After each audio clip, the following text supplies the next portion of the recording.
اللهم أرنا الحق حقا وارزقنا اتباعه وأرنا الباطل باطلا وارزقنا اجتنابه آمین یا رب العالمین۔ اللہ سبحانہ و تعالیٰ فرماتے ہیں کہ اے لوگوں، اللہ کی رسی کو مضبوطی سے پکڑ لو اور آپس میں فرقہ فرقہ مت ہو جاؤ۔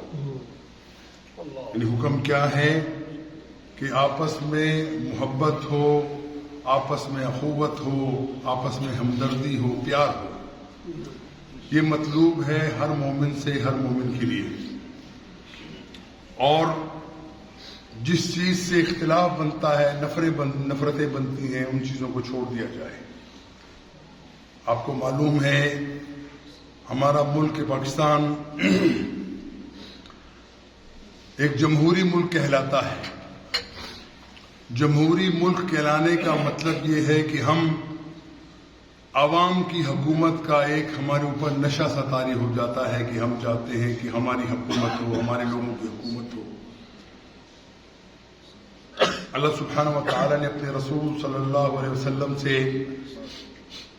جو کام لیا تھا کہ امت مسلمہ کے اندر اللہ کے دین کو غالب کرنے کے لیے محنت کی جائے، تودع کی جائے، کوشش کی جائے، جب تک ہم اس چیز کو اپنے لیے مشعل راہ نہیں بنائیں گے، اس چیز کے لیے ہم اپنے آپ کو تیار نہیں کریں گے، کسی خیر خواہی کی یا کسی نیکی کی تمنا رکھنا یقیناً عقل سے بھی دور ہے اور عمل سے بھی دور ہے۔ ہمارے ملک میں الیکشن کی گہما گہمی ہے۔ پہلے یہ سمجھ لیجئے کہ الیکشن ہے کیا۔ کہ الیکشن اپنے نمائندوں کو منتخب کر کے ان کے ہاتھ میں اقتدار دینا ہے، اور اس کے نتیجے میں ہم سمجھتے ہیں کہ اس سے ہمارے ملک کی بہتری ہے۔ لیکن پہلے یہ سمجھ لیجئے، ایک ہے کسی ملک کا چلنا، ملک کا نظام کا برقرار رہنا، ایک ہے کسی ملک کا اسلامی نظام کا برقرار رہنا۔ دونوں میں زمین آسمان کا فرق ہے۔ اس ملک کو چلانے کے لیے ہمیں لگتا ہے کہ اب الیکشن کرتے رہیں گے، لوگوں کے اندر یہ جذبہ ہوگا کہ ہمارے نمائندے پارلیمنٹ میں بیٹھے ہیں، وہ ہمارے لیے بہتر اقدام کریں گے۔ اچھی بات ہے، جانے دیں۔ لیکن کوئی شخص اگر یہ سمجھتا ہے کہ اس الیکشن میں حصہ لے کے ہم اسلام کا دین غالب کر دیں گے، نافذ کر دیں گے، اس سے بڑی حماقت کوئی نہیں۔ وجہ کیا ہے کہ رسول اللہ صلی اللہ علیہ وسلم مدینہ کے اندر اسلامی ریاست قائم کرتے ہیں، لیکن اس ریاست قائم ہوتی ہوئی تو ہمیں نظر آتی ہے۔ اس ریاست کے ثمرات ہمارے سامنے آتے ہیں، نظر آتے ہیں، سب کچھ بہت اچھا ہے، عدل ہے، انصاف ہے، ظلم کا خاتمہ ہے۔ لیکن ہمیں یہ نظر نہیں آتا کہ اس ریاست کو قائم کرنے کے لیے رسول اللہ صلی اللہ علیہ وسلم کی جو محنت ہے، اللہ کے رسول کا لہو جو بہا ہے، رسول کے صحابہ کی شہادتیں ہوئی ہیں، اللہ کے رسول کے چاہنے والے قربان ہوئے ہیں، جس کے نتیجے کے اندر اللہ سبحانہ و تعالی نے مسلمانوں کو مدینہ کے اندر ایک اسلامک اسٹیٹ قائم کرنے کا ایک طریقہ بتلایا اور کر کے بتا بھی دیا۔ آج ہم سمجھتے ہیں کہ اسلامک اسٹیٹ تو ہمارا خواب ہے، لیکن اس کے لیے قابل عمل ہونے کے لیے ہم کوئی کام کرنے کو تیار نہیں، اپنے آپ کو درست کرنے کو ہم تیار نہیں ہیں۔ اور دوسرا، اگر کوئی شخص چاہتا ہے کہ اس ملک کے اندر اسلامی نظام قائم ہو، اس کے لیے رسول اللہ صلی اللہ علیہ وسلم کی ہدایات ہمارے سامنے موجود ہے کہ جب تک آپ معاشرے کی ایک معتبر تعداد کو دین کی طرف نہیں لاتے، ان کو سچا اور پکا مومن اور مسلمان نہیں بناتے، وہ لوگ آپ کے دست و بازو ہوں اور وہ لوگ آپ کے سپاہی بن کر صرف ایک ہی کلمہ کہتے ہوں کہ اللہ ہم تیرے لیے، تو نے ہمیں پیدا کیا ہے، ہماری زندگی اور موت صرف تیرے لیے ہے، ہم کوئی عمل ایسا نہیں کرتے جس سے تو ناراض ہو جائے۔ اب یہ بہت بڑی بات ہے، معمولی بات نہیں ہے، اور اس کے نتیجے ہم نے دیکھ لیے۔ کوئی شخص اگر اس غلط فہمی کے اندر مبتلا ہے کہ ہم الیکشن میں آنے کے بعد اور اسمبلی میں پہنچنے کے بعد بے شک ہماری تعداد بہت زیادہ بھی ہو، ہم کامیاب ہو جائیں گے، دین کا نفاذ ہم کر لیں گے، یہ قطعی طور پہ احمقانہ بات ہے۔ دنیا کے مسائل، دنیا کے وسائل استعمال کرنے کے بعد اور ہر وہ کام کرنے کے بعد جس سے اللہ تعالیٰ منع فرماتا ہے، ہم سمجھتے ہیں کہ ہم شاید دین کا کام کرنے چلے۔ یاد رکھ لیجئے، میرا کہنے کا مقصد ان پارٹیوں سے قطعی طور پہ مخاطب نہیں ہوں جن کا منشور ہی اسلامی نہیں ہے، جو ایک فلاحی ریاست تو چاہتے ہیں لیکن اسلام کا کوئی تعلق اس میں دیکھنا نہیں چاہتے، ان سے غرض ہی نہیں ہے۔ میرے مخاطب وہ لوگ ہیں جو اپنے آپ کو مسلمان کہتے ہیں، مسلمان جینا چاہتے ہیں، مسلمان مرنا چاہتے ہیں، اوڑھنا بچھونا سمجھتے ہیں کہ ہمارا اسلام ہی ہے، اسلام کے نظام کی بات کرنے والے ہیں، اسلام کے نظام کو دنیا کے اندر سر بلند کرنے والے ہیں۔ ان کے لیے لازم ہے کہ وہ رسول اللہ صلی اللہ علیہ وسلم کی سیرت کا مطالعہ کریں اور جانیں کہ اللہ کے رسول نے اس مدینہ کی ریاست قائم کرنے کے لیے کیا کیا تھا، کیسا طریقہ اختیار کیا تھا۔ یاد رکھیے، اللہ کے رسول کی دعوت کا سب سے بڑا محور، سب سے بڑا مرکز وہ صرف ایک نقطہ تھا۔ وہ نقطہ کیا تھا؟ کہتے تھے قولوا لا الہ الا اللہ تفلحوا، اے لوگو تم کہہ دو کہ اللہ کے علاوہ کوئی معبود نہیں، اللہ کے علاوہ کوئی پالنہار نہیں، اللہ کے علاوہ کوئی تمہارا ساجی نہیں، کوئی تمہارا ہمکار نہیں، اللہ تعالیٰ ہی ہے جو سب کچھ کرتا ہے۔ اللہ تعالیٰ چاہے انتہائی خطرناک حالات میں تمہیں بچا کر لے جائے، اللہ تعالیٰ چاہے تمہارے قریب کوئی مشکل نہ آئے، لیکن اللہ تعالیٰ سے تم مانگو۔ یہ تاریخ میں ہم نے دیکھ لی۔ موسیٰ علیہ السلام فرعون کے ساتھ نبرد آزما ہیں۔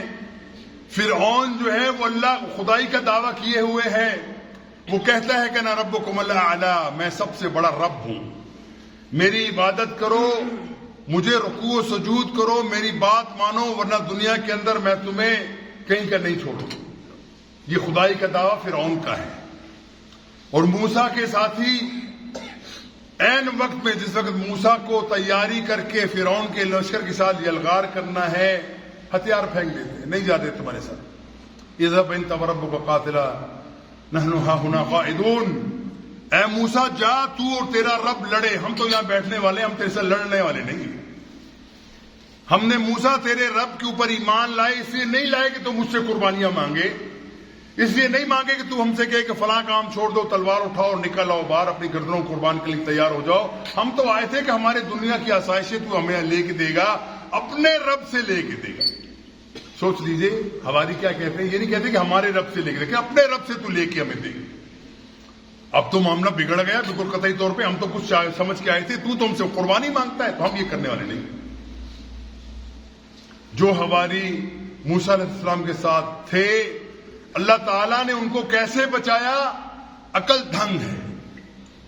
فرعون اور اس کے حواری یہ سمجھتے ہیں کہ اس مسئلے کا کوئی حل نہیں ہے کہ سوائے اس کے کہ موسیٰ کی گردن مار دیں، اس کے حواریوں کو قتل کر دیں، کوئی شخص ایسا نہ رہے جو میری خدائی کا منکر۔ پیچھا کیا، آگے مشکل، آگے موسیٰ اور موسیٰ کے ساتھی ہیں، پیچھے فرعون کا لشکر ہے، سمندر سامنے آ گیا۔ اب موسیٰ کے حواری کہنے لگے موسیٰ تو نے تو مروا دیا، آج پیچھے لشکر ہے، آگے سمندر ہے، ہم کہاں جائیں، ہماری موت یقینی ہے۔ موسیٰ علیہ السلام کو اللہ تعالیٰ حکم دیتے ہیں موسیٰ اپنا عصا اس دریا میں، سمندر میں مارو۔ موسیٰ علیہ السلام اپنے عصا کو دریا پہ مارتے ہیں، دریا پھٹ جاتا ہے، دونوں طرف سے چٹانوں کی طرف پانی رک جاتا ہے، درمیان میں راستہ بن جاتا ہے، موسیٰ اپنے ساتھیوں سمیت اس سے پار ہو جاتے ہیں۔ پھر فرعون پیچھے سے آواز لگاتا ہے، دیکھو میں نہ کہتا تھا کہ میں خدا ہوں، آج میں آیا اپنے لشکر سمیت اور میں خدائی ہونے کا دعوے کا ثبوت یہ پیش کر رہا ہوں کہ دریا بھی پھٹ گیا، مجھے رخصت دے دی۔ فرعون داخل ہوا، جب لشکر اس کا پورا دریا میں داخل ہو گیا تو اللہ کے حکم سے دوبارہ یہ دریا مٹ گیا، دوبارہ نکل کے وہ چیزیں ختم ہو گئی، فرعون ڈوبنے لگا، لشکر اس کا ڈوب گیا۔ فرعون کہتا ہے، مرتے ہوئے کہتا ہے، میں موسیٰ کے رب پہ ایمان لایا، میں موسیٰ کے رب کو اپنا رب سمجھتا ہوں، لیکن وہ وقت گزر چکا تھا، وہ وقت ختم ہو چکا، جو مہلت دی تھی اللہ نے وہ ختم ہو گئی تھی اور اس کے اندر وہ غرق ہو گئے۔ حضرات اس سے ہم سمجھنا چاہیے کہ اللہ کے رسول، ان کے صحابہ جس طریقے سے محنت کرتے ہیں، جس طریقے سے ان کی حالت ہے مکہ کے اندر کہ ضعیف ہیں، لاچار ہیں، کمزور ہیں، بھوکے ہیں، نہ وسائل ہے، کچھ بھی نہیں ہے، لیکن ایک چیز کی آبیاری جو اللہ کے رسول نے کی تھی کہ ان کے ایمان کے لیے محنت کی تھی. ایک ایک شخص کے اندر ایمان کو وہ کہتے ہیں کہ پتھر سے گوہر بنا دیا، عام کنکر اٹھایا اور جب اس کے اوپر کام کیا وہ ہیرا بن گیا. لیکن جب اس ہیروں کو اللہ سبحانہ تعالی نے اپنے حکم سے کفار کے سامنے پیش کیا، مسلمانوں کی تعداد بہت کم ہے لیکن ایک ایک بندہ اچھی طرح ٹھوک بجا کے دیکھا گیا ہے، اچھی طرح سے تربیت کی گئی ہے، ایک ایک بندہ اللہ کے اوپر توکل کرنے والا ہے. اور کہتے کیا ہے کہ جان دی ہوئی اسی کی تھی، جان دی ہوئی اسی کی تھی، حق تو یہ ہے کہ حق ادا نہ ہوا. یہ کہتے نحن الذین بایعوا محمدا، ہم وہ لوگ ہیں جنہوں نے محمد علیہ الصلوۃ والسلام کے ہاتھ کے اوپر بیعت جہاد کی ہے. نحن الذین بایعوا محمدا علی الجہاد ما بقینا ابدا، ہمارا کلمہ یہ ہے، ہمارا نعرہ یہ ہے کہ ہم جب تک زندہ رہیں گے اللہ کے راستے کے اندر ہم جہاد کرتے رہیں گے، جب تک اللہ کا دین سر بلند نہ ہو جائے، فتنہ ختم نہ ہو جائے. کیا فرمایا وقاتلوہم حتی لا تکون فتنہ، کہ تم لڑو اس وقت تک لڑو جب تک فتنہ ختم نہ ہو جائے، ویکون الدین کلہ للہ، اور پورا دین صرف اللہ کے لیے نہ ہو جائے. یہ قربانیاں دینے کے بعد، کفار کے ساتھ نبرد آزمائی کے بعد، چند سوار چند تلواریں لے کر 313 نہتے افراد جس وقت ٹکراتے ہیں باطل کے ساتھ جنگ بدر کے اندر، تو دنیا نظارہ دیکھتی ہے کہ اللہ تعالیٰ کیسے ان کو سرخرو کرتا ہے.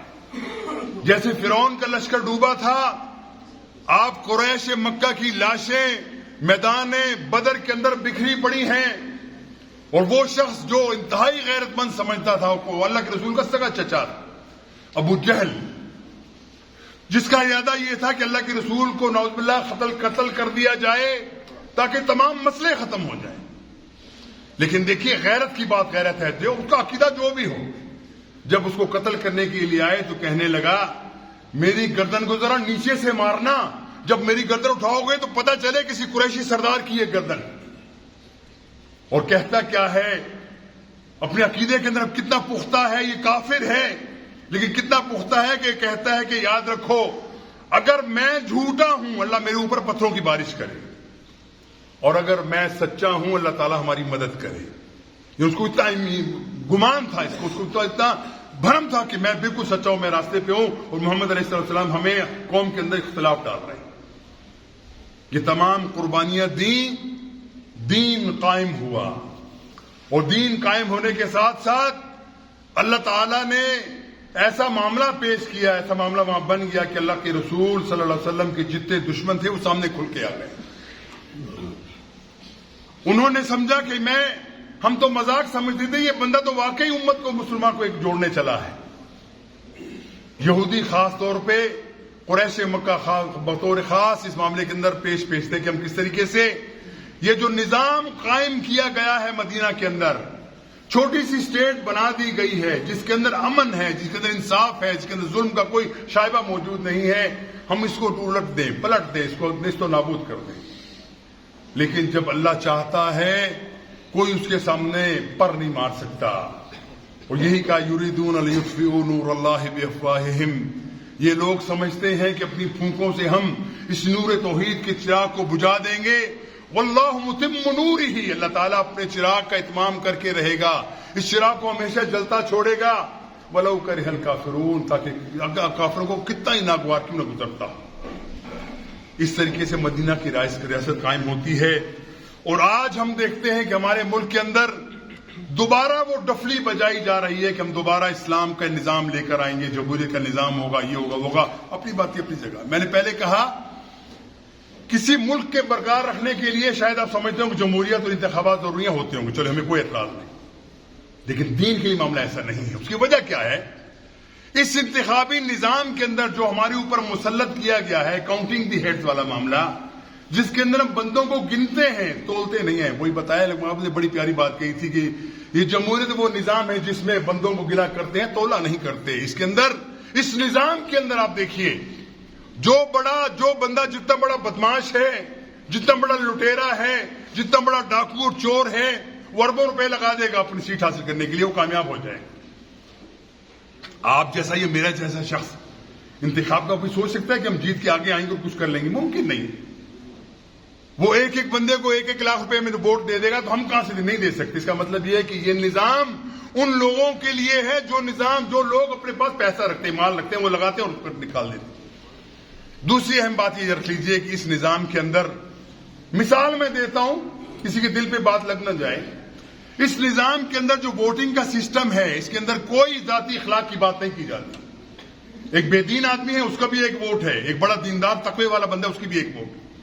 یہ بڑھ کے کوئی اور مثال دے دی جائے، اس نظام کے اندر ابو جہل کا بھی ایک ووٹ ہے، ابو بکر صدیق کا بھی ایک ووٹ ہے۔ ابو جہل کے ساتھی زیادہ ہو گئے، وہ آگے آ جائے گا۔ ابو بکر بہت شریف ہیں، ایماندار ہیں، ظلم سے بچانے والے ہیں، لیکن ووٹ ان کا ایک ہی ہے، 2 ووٹ نہیں ہو سکتے۔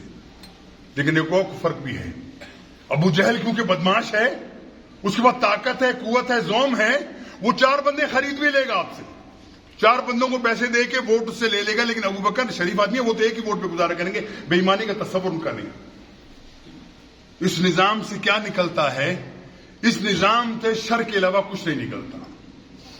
اور دوسرا، اس نظام کی ایک بڑی غلطی یہ ہے، بڑی خامی یہ ہے، اس نظام کے اندر جو ویسٹرن پولیٹیکل سسٹم ہے، میں اسلامی پولیٹیکل سسٹم کی بات نہیں کر رہا ابھی، ویسٹرن پولیٹیکل سسٹم کے اندر پرابلم یہ ہے کہ اگر کوئی 51% میجورٹی ایک طرف ہو جائے، جو قانون بنا چاہے وہ بنا سکتی ہے، چاہے وہ قانون اللہ کے خلاف ہو، چاہے وہ قانون دین کے خلاف ہو، اخلاقیات کے خلاف ہو، معاشرے کو بالکل تباہ کرنے والا قانون، لیکن پوری 51% میجورٹی ہے، وہ قانون بنا لیں گے۔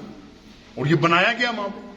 ہمارے ملک میں بڑی کوشش کی گئی اس معاملے کو کہا جائے کہ ہمارے ہاں وہ ٹرانسجینڈر کیس کا معاملہ ہمارے سامنے، جب کو میں نے الحمدللہ کورٹ میں ہم نے چیلنج کیا تھا، وفاقی شرعی عدالت میں ہمارے حق میں فیصلہ ہوا تھا، سنا ہے اس کو دوبارہ تبدیل کرنے کی کوشش کی جا رہی ہے۔ وہ کیا ہے کہ میجورٹی ہماری ہے، میجورٹی اگر کہتی ہے کہ 2 مرد آپس میں شادی کر سکتے ہیں، 2 عورتیں آپس میں شادی کر سکتی ہیں، کون روکنے والا ہے کہ 50% میجورٹی ہمارے پاس، ہم کرنا چاہتے ہیں۔ پارلیمنٹ کہتی ہے کر دو، وہ پارلیمنٹ کے اگر ووٹ دے دیا کہ کر دو تو کر دیں گے وہ لوگ۔ یہ خباثت ہے بہت بڑی کہ آپ میجورٹی کے بلبوتے کے اوپر اب کر دیں۔ اور میجورٹی کا معاملہ بھی کیا ہے کہ ووٹ دینے والا شخص، اس کا ذاتی کردار کیا ہے، ذاتی اخلاق کیا ہے، ذاتی رہن سہن کیا ہے، یہ پیچھے دیکھا نہیں جاتا کیا کرتا ہے۔ جتنا بڑا غلط آدمی ہے، اس میں پیسے ہے تو وہ آگے نکل کے آ جائے گا، جبکہ جو مسلمان آدمی ہے وہ کبھی آگے بڑھ کے نہیں آئے گا۔ مسلمان ہمیشہ سوچے گا میرا ایک ایک قدم کہیں میرے محاسبے کا سبب نہ بن جائے، کیا میری پکڑ نہ ہو جائے، کہیں میں پھنس جاؤں اس کے اندر۔ وہ اپنے آپ کو بچا کے رکھے گا اس تمام معاملے کے اندر سے۔ لیکن غربی جمہوریت کے اندر یہ معاملہ ایسا نہیں ہے۔ غربی جمہوریت، تو دوسری بات یہ بھی سمجھ لیجئے، ہمارے ملک کے اندر اسلام کے دعوے دار، اسلام کا نام لینے والے عرصہ دراز سے لگے ہوئے اس محنت کے اندر کہ کسی طریقے سے ہم کوشش کر کے اوپر آ جائیں۔ مثالیں ہمارے سامنے ہیں، عرصہ ہوا، 20 سال غالباً گزر گئے، الجزائر کے اندر اسلامک فرنٹ تھی، جبہہ اسلامیہ، اسلامی معاذ کے نام سے جس کو ہم کہتے ہیں، انگریزی میں اسلامک فرنٹ کہتے ہیں، وہ جبہہ اسلامی عربی میں کہتے ہیں، اس کے نام سے ایک جماعت قائم کی، انہوں نے دعوت دی لوگوں کے اندر، اور ویسٹرن ڈیموکریسی سسٹم کے تحت وہ بھی الیکشن میں آئے۔ اللہ تعالیٰ ہمیں سکھاتا ہے کہ دیکھو اگر تم ایسا چاہو گے اس کا نتیجہ کیا نکلے گا۔ اسلامک فرنٹ والے لوگ انتہائی شریف لوگ، نیک لوگ، دیندار لوگ، اللہ کے اوپر بھروسہ کرنے والے لوگ، اچھائی کی طرف بلانے والے، برائی سے منع کرنے والے لوگ سویپ کر جاتے ہیں۔ 90% زیادہ سیٹیں پارلیمنٹ کے اندر الجزائر کے اندر اسلامک فرنٹ کی ہوگی۔ لیکن وہ جو بنیادی کام جو اللہ کے رسول کر کے گئے تھے کہ ہمارے پاس ایک ایسی قوت ہمارے ساتھ موجود ہو جو دین کا دفاع کرنا جانتی ہے، ان کی تربیت یافتہ ہو، ان کی اپنی ذاتی زندگی کے اندر اسلام کا وہ تمام ایک شبیہ نظر آتی ہو کہ یہ لوگ اللہ سے ڈرنے والے ہیں، حرام سے بچنے والے ہیں، برائی سے بچنے والے ہیں، یہ لوگ ایسے ہیں جو آگے نظام کو سنبھالیں گے۔ جب وہ نظام کے لیے وہ لوگ آپ کے پاس نہیں، وہ سوئی بے شک آپ کر دو۔ نتیجہ کیا نکلا؟ تمام غربی قوتیں ان پہ ٹوٹ پڑی۔ بڑے دعوے دار ہیں نا، ہم تو ڈیموکریٹک لوگ ہیں، ہم تو جمہوریت کا بڑا خیال کرتے ہیں، جمہوری طور پہ ہمارے آئے وہ ہم تو اس کی ہر بات ماننے کو تیار ہیں، لیکن ان کے یہ تمام فلسفے، تمام دعوے دھرے کے دھرے رہ گئے جب فرانس نے مل کے ان کے اوپر دھاوا ڈالا اور تمام اسلام کو ٹنک اٹھا کے باہر پھینک دیا۔ کہ آئندہ سوچنا بھی مت اقتدار میں آ کے اسمبلی میں اکثریت حاصل کر کے کچھ نظام تم قائم کرو گے، یہ کبھی سوچنا بھی نہیں، ایسا ممکن نہیں، ہم نہیں کرنے دیں گے ایسا۔ کیا ہوا؟ نتیجہ کیا نکلا؟ ختم ہو گیا معاملہ۔ پھر ایک اور بندہ مجاہد، جس کو ہم کہہ لیتے، اللہ تعالیٰ ان کو شہیدوں کے اعلیٰ درجہ عطا فرمائے، مرسی کا نام بڑا مشہور ہوا۔ آپ کو پتہ ہے جیسے ہمارے ملک کے اندر ہمیں آزادی ہے ہر بات کرنے کی، ہم اسلام کی بات کر سکتے ہیں، کسی پہ تنقید کر سکتے ہیں، وہ اٹھا کے لے جائیں علیحدہ بات ہے، لیکن ہمیں حق ہے، ہم پہنچتے ہیں۔ اور ڈیموکریٹک کے اندر یہی ہوتا ہے۔ امریکہ کے اندر پریزیڈنٹ کے خلاف جلوس نکل جائے، کوئی منع نہیں کر سکتا کہ تم نے کیوں نکالا، حق ہے ان کا، ڈیموکریٹک حق ہے، یہ اچھائیاں بھی ہیں اس جمہوریت۔ مرسی جو ہے وہ الیکشن میں آتے ہیں اور ان کے پاس بھی اکثریت آ جاتی ہے، اور عجیب بات یہ ہے کہ پارلیمنٹ کے اندر اکثر و بیشتر جو ان کے پارلیمنٹ کے ممبران ہیں اکثر و بیشتر حافظ قرآن ہیں، دیندار ہیں۔ اور مرسی نے کہا کہ آتے ساتھ یہ کہا میرے پاس قوت ہے، اللہ تعالیٰ نے مجھے دی ہے، میرے لیے بہت بڑی آزمائش ہے، دعا کرو میں اس میں کامیاب ہو جاؤں، لیکن پہلا قدم کیا ہے؟ تمام وہ معاہدے جو یہودیوں کے ساتھ انور و سادات سے لے کر حسنی مبارک کے سب نے کیے تھے، ان سب کو میں ختم کرتا ہوں۔ آج کے بعد اسرائیل کے ساتھ ہمارا کوئی تعلق نہیں ہے، کوئی پیکٹ نہیں، کوئی ہمارا جو معاہدے تھے سب ختم ہو گئے، کیونکہ یہ ہمارے مسلمانوں کے خلاف جاتے ہیں، ہم اس کی بات ماننے کو تیار نہیں۔ نمبر 2، تمام قسم کے جو وسائل جو امریکہ اور انگریزوں نے یا کیسے دیا یورپین نے اپنے وہاں پہ لگائے تھے، سب سے کہہ دیا اپنے وسائل پہ شک نکال کے جو ہم بھوکے مر جائیں گے تمہاری بات ماننے کو تیار نہیں، ہم تمہاری غلامی پسند نہیں کرتے۔ یہ دو بہت بڑے جرم تھے اس کے، کہ آپ غرب کو للکارتے ہو، اس کے نظام پہ چلتے ہوئے کہتے ہو کہ ہم اس کو نہیں مانتے۔ آپ کو معلوم ہے کیا ہوا؟ اسی فوج کے اندر سے انہوں نے ایک بندہ پیدا کیا، اور عجیب بات یہ ہے کہ وہ بندہ جس کی ماں یہودن تھی، عبدالفتاح سیسی کے نام سے وہ بندہ فوج کے اندر تھا، جو سیسی کو سلوٹ کرتا تھا صبح شام کہ آپ میرے سردار ہو، ہمارے امیر ہو، ہمارے ملک کے سربراہ مملکت، تو ہم تمہیں سلوٹ کرتے ہیں۔ لیکن جب امریکہ نے اس کو شہ دی کہ نکل کے بھاگے، بڑی کیا کرنے لگا ہے مرسی؟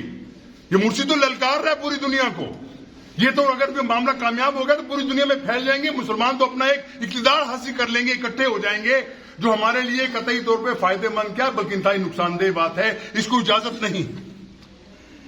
مرسی کیا کرتا ہے؟ کو کرتا ہے۔ کو کسے کہتے ہیں؟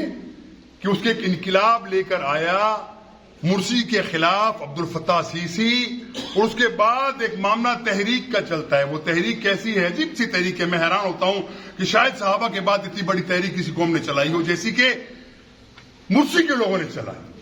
4 مہینے تک مرد و خواتین روڈوں کے اوپر بیٹھے رہے، کہتے ہم نے اٹھنا نہیں، ہمیں مار سکتے ہو تم مار دو، لیکن ہم یہاں سے اٹھیں گے نہیں، ہمارے مطالبات جو ہیں وہ مانو، ہم اپنے لیے کچھ نہیں چاہتے، ہم صرف غلامی سے بچنا چاہتے ہیں، ہم چاہتے ہیں کہ ہمارے اوپر جو غرب حکومت کرتا ہے وہ ہمیں خریدتا ہے، ہم فروخت ہونے کے لیے تیار نہیں۔ پتہ کیا کیا گیا؟ اس کے اندر ہمیں شرم بھی آتی ہے بات کرتے ہوئے، وہ لوگ جو اپنے آپ کو مسلمان کہتے ہیں، وہ لوگ جو کہتے ہیں کہ ہم تو بڑے توحید والے ہیں، انہوں نے اربوں ڈالر دے کے سیسی کی حکومت کو پیسے دیے، لاکھوں اربوں ڈالر دے کے ایک ایک بندے کو، ایک کیپٹن کے بندے تک 2 لاکھ ڈالر دیے گئے۔ دینے والے کون تھے؟ سعودی اور اماراتی، ان لوگوں نے پیسے دیے۔ اور آپ کو معلوم ہے تو معاملہ اب تو بڑے کھل کے سامنے آ گیا نا، تو اب تو معاملہ وہ رہا ہی نہیں کہ اب تھوڑا سا پردہ رکھا جائے، اب تو کہتے ہیں کھل کے جو مجھے جی چاہے کرو۔ پیسے دیے گئے، قتل و غارت کا بازار گرم ہوا، نہتے لوگوں کو ٹینک چڑھا دیے گئے، لوگوں کی لاشیں روڈ پر پڑی ہوئی تھی، لیکن جرم کیا ہے کہ کہتے ہیں ہم مسلمان ہیں، مسلمان جینا چاہتے ہیں، مسلمان مرنا چاہتے ہیں، یہ جرم تھا ان کا۔ تو یہ ویسٹرن ڈیموکریسی کا آپ نے ثمرہ دیکھ لیا کیا ہوا؟ وہ باطل قوتیں کبھی بھی آپ کو پنپنے نہیں دیں گی، آگے آپ کو بڑھنے نہیں دیں گی۔ یہ ہمارے الیکشن کا بھی معاملہ بالکل ویسا ہی ہے۔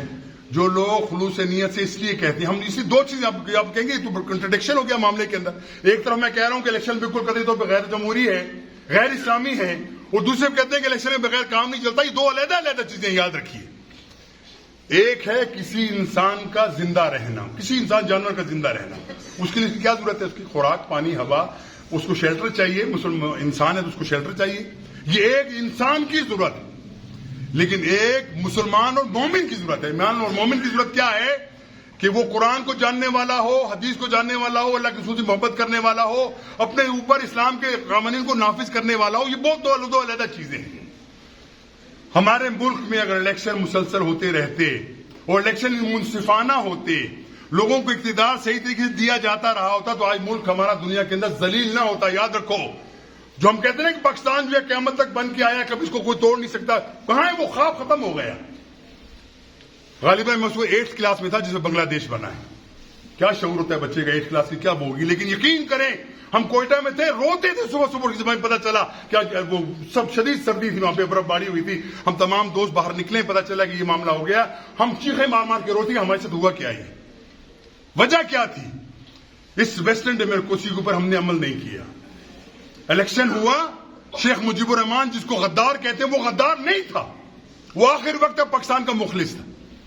اس کو دیوار سے لگا دیا گیا کہ تمہیں اقتدار نہیں مل سکتا. تمہاری سیٹیں بے شک بنگلہ دیش کی طرف سے زیادہ بن گئی ہیں، مشرقی پاکستان کی طرف سے، لیکن اقتدار تمہیں نہیں دیں گے ہم. اور کیا نعرہ لگایا؟ اس کے اندر ہمارے ادارے بھی شامل تھے، اس کے اندر ہمارے پاکستان کے تمام بڑے بڑے بیوروکریٹ بھی شامل تھے، اس کے اندر ہمارے سیاسی جماعتیں بھی شامل تھیں، جنہوں نے کہا تھا کہ یہ سور ہیں. کس نے کہا تھا؟ یہ نام لے دوں اگر کسی کو پریشانی نہ ہو. ذوالفقار علی بھٹو نے کہا تھا، یہ کہا یہ سور ہیں، ان کو اقتدار نہیں دینا. اور کیا کہا؟ ادھر تم، ادھر ہم، جو جی چاہیں تمہیں اقتدار نہیں دیں گے. اس وقت اقتدار اگر شیخ مجیب الرحمان کو دے دیا گیا ہوتا، آج پاکستان کے 2 ٹکڑے نہ ہوتے. اگر اقتدار دے دیا گیا ہوتا، پاکستان کی 90,000 کڑیل جوان غلام بن کے ہندوؤں کے سامنے نہ جھکی ہوتی. ہمارا وہ جنرل نیازی جس کی ناک کاٹی گئی، یہ ذلت کبھی پاکستان کے زمرے میں نہ آتی. لیکن اس ویسٹرن ڈیموکریسی پر ہم نے کبھی پھر بھی عمل نہیں کیا، کبھی بھی نہیں کیا. ہمیشہ یہ راستہ چلاتے رہے، ہمیشہ یہ بات تو الاپتے رہے کہ ویسٹرن ڈیموکریسی ہے، ہم انتخابات ہوگا مانیں گے، لیکن کبھی نہیں مانا گیا. بھائیو، یہ وہ چیزیں جو ہمارے سامنے ہیں، کوئی ڈھکی چھپی پارٹی جو سینئر لوگوں کو معلوم ہے، جن کو معلوم نہیں وہ تاریخ ذرا پڑھ لیں کہ ہمارے ساتھ ہوا کیا تھا. آج پھر وہی غلغلہ ہے، وہی شور شرابہ ہے کہ دوبارہ ہم کریں گے. اور جو راستے روکنے کے لیے جو ہتھ کنڈے استعمال کیے جا رہے ہیں وہ بھی سب کو پتہ ہے کیا ہو رہا ہے.